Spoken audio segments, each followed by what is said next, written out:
Como lidar com o luto pela perda do seu animal de estimação?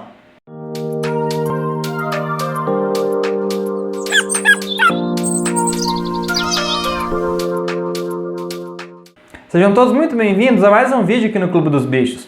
Eu sou o Guilherme Rezende e hoje a gente vai conversar sobre como que é possível lidar melhor com o luto quando a gente perde algum animal de estimação. Se você ainda não é inscrito aqui no nosso canal, inscreva-se. Ative também o sininho para ser avisado toda vez que postarmos novos vídeos aqui no clube. Ter um animalzinho para dividir o dia a dia é uma maravilha, não é mesmo? Mas a gente tem que ter consciência que, infelizmente, algum dia, esse nosso amiguinho vai nos deixar. A morte de um animal de estimação provoca as mesmas reações de luto da perda de um familiar ou de um amigo. É algo imenso, muito forte, difícil de se explicar e que a gente não consegue comparar com nada. A dor, ela não é proporcional ao tempo vivido com o animal, mas sim à profundidade dos laços afetivos que foram desenvolvidos durante essa convivência. Nossos bichinhos nos oferecem muito mais do que companhia. Nos oferecem amor, apoio, lealdade, algo que nem sempre a gente consegue receber de algumas pessoas. Mas afinal de contas, o que é o luto pelos animais de estimação?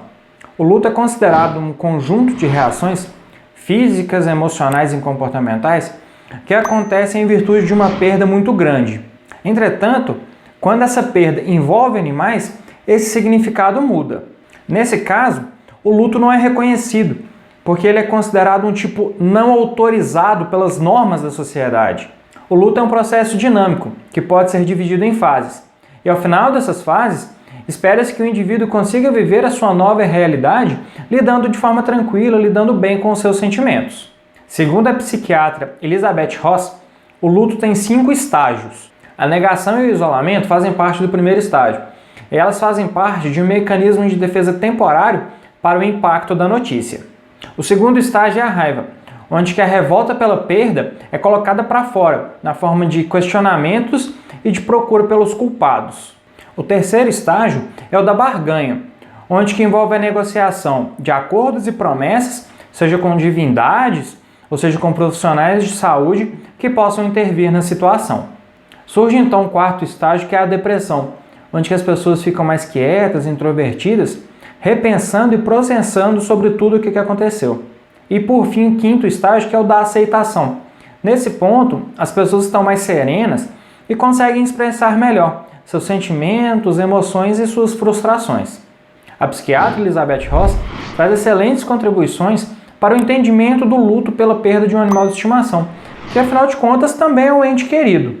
Mesmo ainda não reconhecido, os psicólogos afirmam que essa perda gera um impacto emocional muito grande, porque afinal de contas, os animais participam do núcleo muito íntimo das pessoas. E o que a gente pode fazer para lidar melhor com a perda do nosso animal? Uma das primeiras recomendações é, independente do que os outros pensam, se permitir viver o luto e confrontar a dor. Desse modo, você pode expressar a sua dor, seja por conversas, por textos, por músicas. O importante é vivenciar esse momento, que faz parte da sua história. Tenha paciência consigo e respeite os seus momentos. Procurar um psicólogo para ajudar a passar por esse momento doloroso é muito indicado. Nada como um profissional especializado para nos ajudar, não é mesmo? Há vários relatos de tutores que foram ajudados nesse momento por esses profissionais.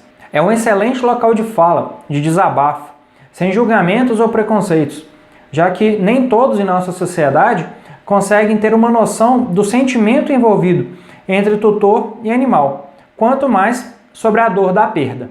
E aí, gostou de mais um vídeo aqui no Clube dos Bichos? Deixa seu like pra gente. Compartilhe com seus amigos para o YouTube entender que o nosso conteúdo é de relevância e possa ser levado para mais pessoas. Um abraço e até o próximo vídeo aqui no canal.